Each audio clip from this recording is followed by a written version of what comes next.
Welcome to ఆర్ఫే TV news. Bapatla పర్యటనకు విచ్చేసిన రాష్ట్ర రవాణా శాఖ మంత్రి మండేపల్లి రాంప్రసాద్ రెడ్డికి బాపట్ల శాసనసభ్యులు వేగేసిన నరేంద్ర వర్మ సమక్షంలో ఏపీఎస్ఆర్టీసీ బాపట్ల డిపోలో నెలకొని ఉన్న దీర్ఘకాల సమస్యలపై కులంకుషంగా వివరిస్తున్న తెలుగుదేశం పార్టీ నాయకులు చిట్టా శ్రీనివాసరావు. సమస్యలపై సానుకూలంగా స్పందించిన మంత్రి రాంప్రసాద్ రెడ్డి త్వరలో బాపట్లకు నూతన సర్వీసులు, నూతన బస్సులు కేటాయిస్తామని హామీ. హర్ష వ్యక్తం చేసిన శాసనసభ్యులు వేగేసిన నరేంద్ర వర్మ, బాపట్ల ఆర్టీసీ సిబ్బంది మరియు చిట్టా శ్రీనివాసరావు.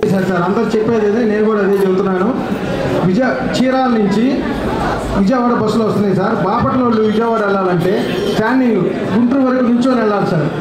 అలానే పొన్ను డిపో వాళ్ళు 7 బస్సులు బాపట్లకు వచ్చి బాపట్ల నుంచి తీసుకొని వచ్చేది బాపట్ల డిపోకి ఈ గుంటూరు రూటే సార్.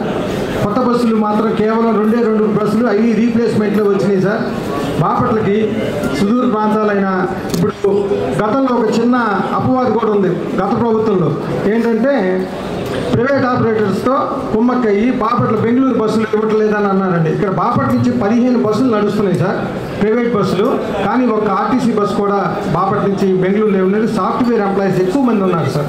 కాబట్టి బెంగళూరుకి ఏసీ బస్సు ఇందిరా కేటాయించాలి. అలానే హైదరాబాద్కి అన్ని డిపోల నుంచి బస్సులు నడుస్తున్నాయి కానీ శంషాబాద్కి లేవు సార్. ఈ ప్రాంతం నుంచి సాఫ్ట్వేర్ ఎంప్లాయీస్ ఎక్కువ మంది ఉన్నారు కాబట్టి శంషాబాద్కి ఈ బస్సు ఏర్పాటు చేస్తే సౌకర్యవంతంగా ఉంటుంది. అట్లానే పుణ్యక్షేత్రాలైన శ్రీశైలం, తిరుపతికి పిట్లవారిపాలెం నుంచి ఏర్పాటు చేయాలి సార్. ఎందుకంటే బాపట్ల నుంచి పిట్లవారిపాలెం మా సార్ వాళ్ళ సొంత మండలము, ప్లస్ ఏంటంటే ఆధ్యాత్మికంగా ఎక్కువ కార్యక్రమాలు అక్కడ జరుగుతూ ఉంటాయి కాబట్టి పిట్లవారిపాలెం టు శ్రీశైలము, పిట్లవారిపాలెం టు తిరుపతి వేయాలి సార్. లోగడ చెర్లకి 4 బస్సులు తిరిగాయి సార్. బాపట్ల నుంచి ఒక్క బస్సు లేదు ఇప్పుడు భద్రాచలానికి. అలానే సింధనూరు బస్సు ఉండేదండి. మా చిన్నప్పటి నుంచి సింధనూరు బస్సు కూడా ఉండేదండి. ఇవాళ ఆ సింధనూరు బస్సు కరోనా టైంలో తీసేశారు. మంచి ఇన్కము ఓఆర్ కూడా 70% ఉండేదండి, అది కూడా బస్సు తీసేశారు. కర్నూలుకి బస్సు శాంక్షన్ అయ్యి కూడా ఎందుకో తెలియదు కేటాయించలేదండి. కర్నూలు మంత్రాలయానికి, అలానే అమలాపురానికి, చెన్నైకి, దూర ప్రాంతాలు అంటే మీ సాధ్యమైనంత వరకు మీ ఎందుకంటే అన్నీ సాధ్యం కావు, మీకు సాధ్యం. అలానే మొన్న ఈ మధ్య లేడీ స్టాఫ్ వచ్చి సార్కి ఒక చిన్న రిప్రజెంటేషన్ ఇవ్వడం జరిగింది.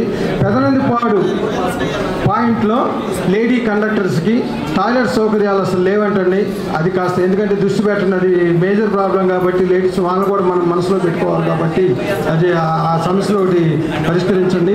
బాపట్ల బస్సులు తిరిగి పాత వైభవం, పూర్వ వైభవం కొనసాగి మంచి అభివృద్ధి బాటలో ప్రయాణించాలని, పర్యాటక రంగంగా అభివృద్ధి చెందే బాపట్లకు మీ వంతుగా కొత్త బస్సులు కేటాయిస్తారని ఆశిస్తూ అవకాశం ఇచ్చిన నరేంద్ర వర్మరాజు గారికి మరియు వీడి గారికి కృతజ్ఞతలు తెలియజేసుకుంటూ సెలవు తీసుకున్నాను. జై హింద్.